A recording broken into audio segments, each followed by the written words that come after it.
Գյումրիի համայնքի ընտրություններում մեր քաղաքը դաշինքի ցուցակը գլխավորող ազգային ժողովի պատգամավոր Մարտուն Գրիգորյանը ավագանու մանդատից հրաժարվելու դիմում է ներկայացրել։ Թիվ 31 ընտրատարածքային հանձնաժողովը գրանցումն ուժ է կորցրած է ճանաչել։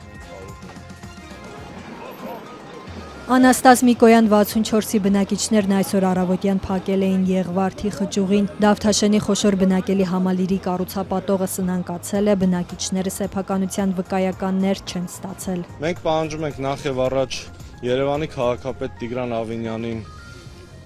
գալ այստեղ Անաստաս Միկոյան 64 հասցե, որպեսզի մենք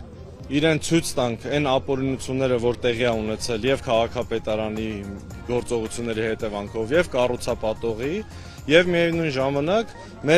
մեզ ուրիշ ճանապարհ էլ չեն թողել պայքարելու։ Երևանի քաղաքապետարանից հայտնում են, որ ապրիլի 16-ին բնակիչներին կընդունի քաղաքապետ Տիգրան Ավինյանը։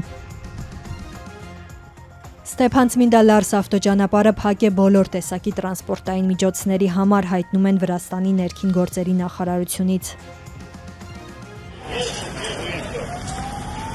Ուկրաինայի տեղական իշխանությունների խոսքով Սումի քաղաքի վրա ռուսական ուժերի հրթիռային հարվածի հետևանքով զոհերի թիվը հասել է 34-ի։ Ուկրաինայի Միացյալ Նահանգների, Եվրամիության եւ ՄԱԿ-ի առաջնորդները դատապարտել են տեղի ունեցածը։ Ուկրաինայի արտակարգ իրավիճակների պետական ծառայությունը հայտնել է, որ սպանվածների թվում 2 երեխա կա։ Միջադեպի հետևանքով տուժել է նաեւ առնվազն 117 մարդ։ Եվրահանձնաժողովի նախագահ Ուրսուլա ֆոն դեր Լայենը հարձակումն անվանել է միջազգային իրավունքի բացահայտ խախտում։ ՄԱԿ-ի գլխավոր քարտուղար Անտոնիո Գուտերեշը խորապես անհանգստացած եւ ցնցված է Սումիում տեղի ունեցած հարձակումից, հայտարարել է նրա խոսնակը։ Միացյալ Նահանգների նախագահ Դոնալդ Թրամփը հայտարարել է, որ ռուսական հարվածը Սումիին սարսափելի բան է։